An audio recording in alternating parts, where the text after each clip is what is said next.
दोस्तों, आज की कहानी है ईमानदारी की। तो हम चलिए सुनाते हैं। किसी गांव में श्यामू नाम का किसान रहता था। स्वभाव से वह बहुत ही अच्छा था। उसका एक खेत था जो बहुत छोटा था, जिस कारण उसके बड़े परिवार की गुजर बसर बहुत मुश्किल से हो पाती थी। श्यामू अपने खेत में बहुत मन लगाकर काम करता, लेकिन खेत छोटा होने के कारण काम कुछ ही घंटों में खत्म हो जाता था।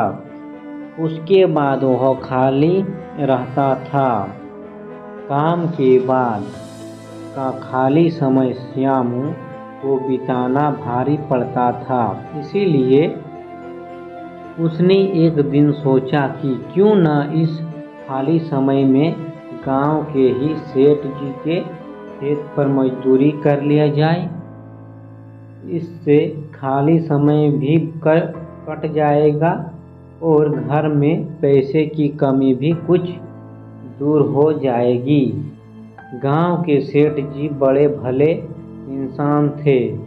श्यामू जब उनसे काम मांगने गया तो सेठ जी ने कहा, तुम्हें मेरे खेत पर मजदूरी करने की ज़रूरत नहीं है। आज से मैं पूरे खेत की जिम्मेदारी तुमको देता हूँ। जो भी फसल होगी आधा मुझे दे देना और आधा तुम ले जाना। सेठ जी के इस भले व्यवहार से श्यामू बहुत खुश हुआ और अगले ही दिन उनके खेत पर काम शुरू कर दिया।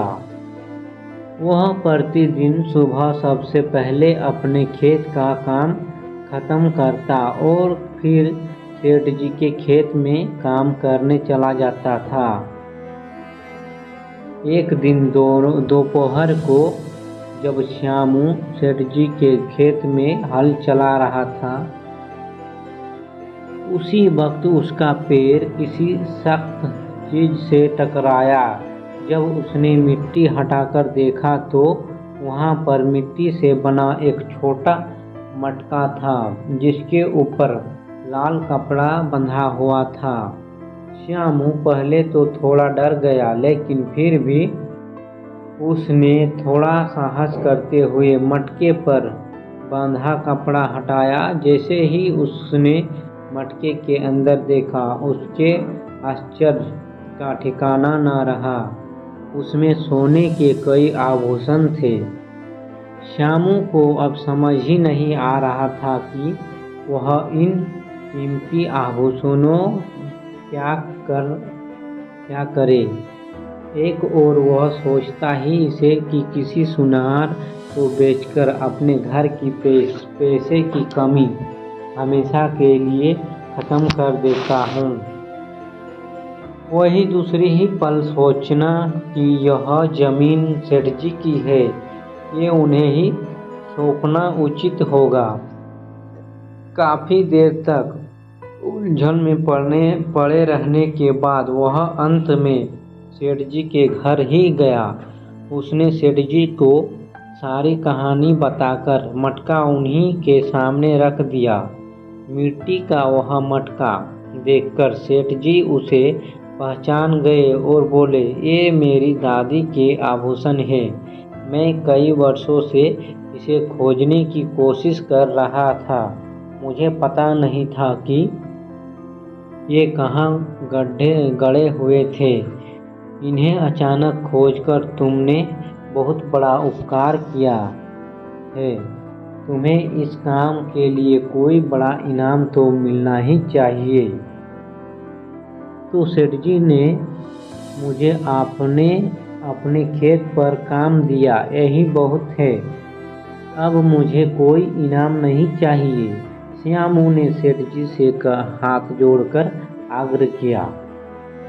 फिर सेठ जी ने कहा, श्यामू, मैं जानता हूँ तुम बहुत मेहनती और ईमानदार हो, लेकिन इनाम तो तुम्हें स्वीकार करना ही होगा। सेठ जी थोड़े देर रुके और फिर कहा, मेरे जिस खेत पर तुम काम कर रहे हो, आज से वो तुम्हारा है, तुम उसके मालिक हो। सेठ जी के मुंह से यह बात सुनकर श्यामू खुशी से झूम उठा। उसकी आंखों में खुशी के आंसू थे। वह मन ही मन सोच रहा था कि यदि वह लालच में पड़कर अपनी ईमानदारी को भूल जाता तो उसे इतना बड़ा इनाम नहीं मिलता। ईमानदारी सबसे अच्छी नीति है। थोड़े से लालच के लिए किसी के साथ बेईमानी नहीं करनी चाहिए। तो दोस्तों, वीडियो अच्छा लगे तो एक लाइक ज़रूर कर दीजिएगा। धन्यवाद।